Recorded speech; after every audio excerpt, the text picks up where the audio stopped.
Muy buenos días, soy Marcela Vélez y desde Londres comento con ustedes las noticias que deben saber para comenzar el día. Bienvenidos a Primer Click de Diario Financiero.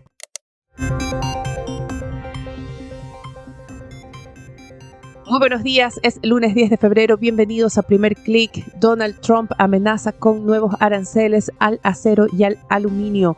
El oro avanza hacia los $3,000 y se esperan más inversiones y discusiones en torno a la inteligencia artificial.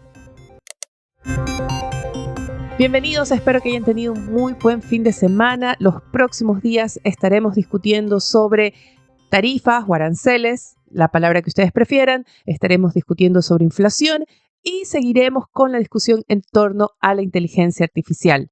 La noticia que marca el inicio de esta semana es la amenaza que hizo Donald Trump de imponer un arancel de 25% a las importaciones de acero y aluminio sin distinción del país proveedor. Trump hizo el anuncio durante el fin de semana y dijo que firmaría la orden hoy. No hay más detalles de si, por ejemplo, entrarían en efecto inmediato, si habría un tiempo para los países afectados para negociar, como sucedió en 2018 durante su primer gobierno, en que se hizo un anuncio similar y lo que siguió fue una ronda de negociaciones, se implementaron excepciones, por ejemplo, para Canadá, para México, se aplicaron cuotas de importaciones. Y quizás eso es lo que está esperando el mercado ver tras el anuncio que se hiciera el fin de semana, porque lo que vemos hasta ahora es una reacción limitada. Tenemos los futuros de Wall Street subiendo en torno a 0,3, 0,4%. El Nasdaq está liderando los avances. En Europa el Stock 600 sube un 0,36%. En Asia tuvimos una sesión mixta, pero en general podríamos decir que la reacción, al menos en lo que es renta variable, es bastante positiva para el inicio de la semana. Los invito a que lean un artículo que escribí para Señal de F, en la edición del fin de semana. Voy a colocar el link en las notas del episodio de este podcast, porque ahí analizaba cómo el mercado está leyendo esta estrategia de Trump del uso de tarifas como herramientas de negociación y no espera que finalmente haya un alza muy radical de aranceles debido al impacto inflacionario que esto tendría para los consumidores, para la economía de Estados Unidos. Un ejemplo de ello es lo que sucedió con ese anuncio que hizo Trump la semana pasada. El miércoles de la semana pasada se firmó el fin de la exención tributaria que beneficia a las importaciones de menos de $800 que llegan desde China hacia Estados Unidos.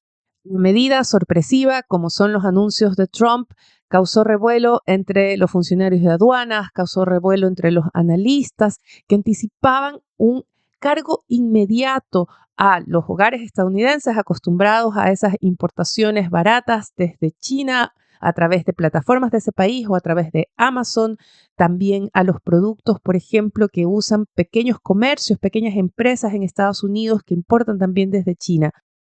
Lo que vimos es que la medida se revirtió el viernes, se puso en pausa, al igual que ya se pusieron en pausa las alzas arancelarias a Canadá y México. Entonces, esto puede explicar por qué lo que vemos ahora es una reacción bastante moderada del mercado, las acciones al alza. Sí vemos una reacción en activos que están vinculados a una percepción de mayor presión inflacionaria en el mercado. Esto es, las tasas de los bonos del Tesoro a 10 años suben esta mañana, vuelven a rozar el 4,5%. Vemos también un alza del dólar bastante importante. El índice global de la divisa sube 0,22%, pero sobre todo estamos viendo un salto del oro. El metal sube más de 1,2%. Supera ya los $2,900 por onzas, avanza hacia los $3,000 y se atribuye este avance no solo a la percepción de una mayor presión inflacionaria en Estados Unidos, sino también a un reflejo de la incertidumbre económica, la incertidumbre que inyecta Trump con sus anuncios tarifarios a la economía, dado que el oro sirve como activo refugio y se ha notado una alta demanda por el metal en las últimas semanas. La inflación será precisamente otro de los temas que va a marcar la semana en los mercados. El miércoles se publica el dato de inflación de enero en Estados Unidos. Hay mucha atención sobre a qué punto va a llegar la tasa de inflación a 12 meses. Si esta llega a 3%, va a complicar mucho los planes de la Reserva Federal, incluso para permanecer en una pausa. También el día miércoles, y este va a ser el evento central que va a mantener a los inversionistas quizás con la respiración un poco en pausa, es el testimonio del presidente de la Fed, Jerome Powell, ante el Comité de Servicios Financieros de la Cámara de Representantes. Es su testimonio semestral y esperen muchas preguntas en torno respecto a la tasa de interés. Ya Trump ha dicho que quiere ver tasas de interés más bajas, aunque luego su secretario del Tesoro especificó que se trataba de las tasas de los bonos del Tesoro y no de las acciones de la Fed. Así que escucharemos preguntas al respecto, escucharemos también preguntas respecto al estado de la economía de Estados Unidos tras recientes señales de desaceleración. Quizás algún demócrata plantee qué efecto está causando la incertidumbre de los anuncios de Trump en la economía y cómo la Fed se prepara para ello. Ciertamente es una de las preguntas que ha tenido la prensa en los últimos tiempos. Además de las declaraciones de Powell, hacia mediados de la semana, el mercado estará atento a los anuncios que puedan hacer los países afectados por esta amenaza de alzas de aranceles al acero y al aluminio de parte de Estados Unidos.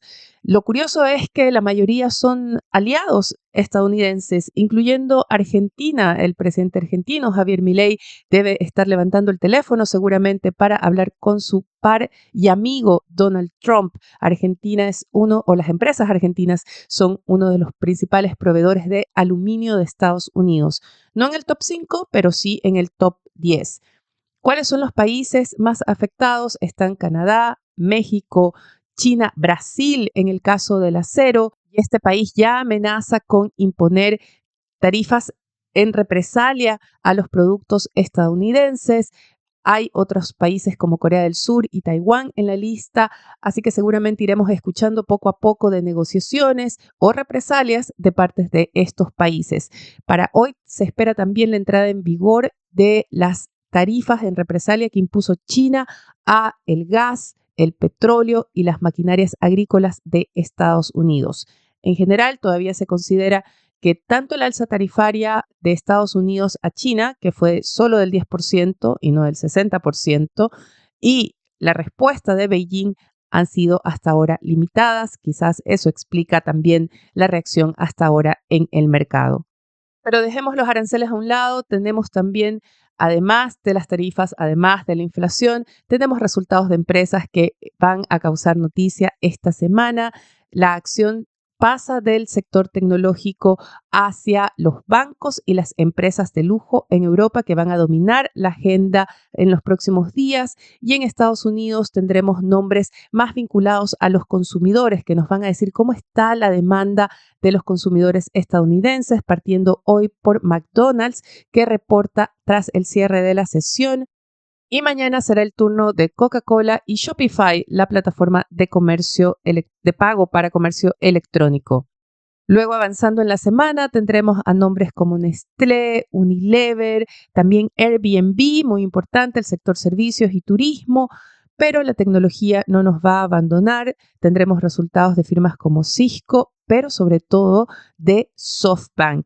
Esta empresa se ha convertido en protagonista de los planes de Estados Unidos para el desarrollo de inteligencia artificial, parte de esa joint venture con OpenAI, Stargate, que comprometió inversiones hasta por $500 mil millones durante el gobierno de Donald Trump para el desarrollo de inteligencia artificial. Y este es otro de los grandes temas que marcarán la semana, porque hoy comienza la cumbre de inteligencia artificial en París. El anfitrión, el presidente francés Emmanuel Macron, ya ha anunciado más de $100 mil millones en inversiones de su país en esta industria. Acaba de llegar hace pocas horas el vicepresidente estadounidense J.D. Vance a París para participar de esta cumbre, que va a reunir además a los CEOs y ejecutivos de la industria. Así que esperen anuncios de inversiones, pero también va a haber una discusión sobre la ética del desarrollo de la inteligencia artificial, el rol de los gobiernos y las regulaciones. Finalmente, pongamos la mirada en la región, donde tuvimos noticias importantes este fin de semana. Ayer fueron las elecciones en Ecuador.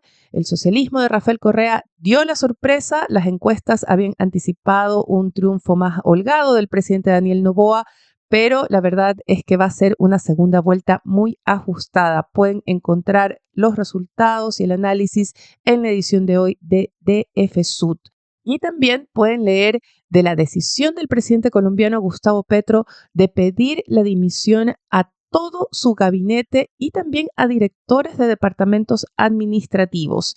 Petro, que ya se prepara con miras a las próximas elecciones, responde así a la crisis que generó su decisión de televisar una reunión de gabinete. Hubo mucho malestar entre varios ministros por la presencia de la canciller y también sobre todo del jefe de despacho, Armando Benedetti. Petro defiende a sus colaboradores y responde pidiendo la renuncia a todos los ministros. Antes de despedirme, quiero revisar con ustedes los titulares de Diario Financiero. La edición de hoy abre con el anuncio de proyectos por $8.395 millones de parte del sector minero enfocado en plantas desalinizadoras para resolver la alta demanda de agua para sus operaciones. En otro titular, representante de Deloitte advierte que la inteligencia artificial y las telecomunicaciones serán los protagonistas de las fusiones y adquisiciones este año. Y finalmente, en entrevista, el ex embajador de México, Arturo Sarucán, plantea que debiera preocupar a todos los países latinoamericanos el bullying diplomático de Trump.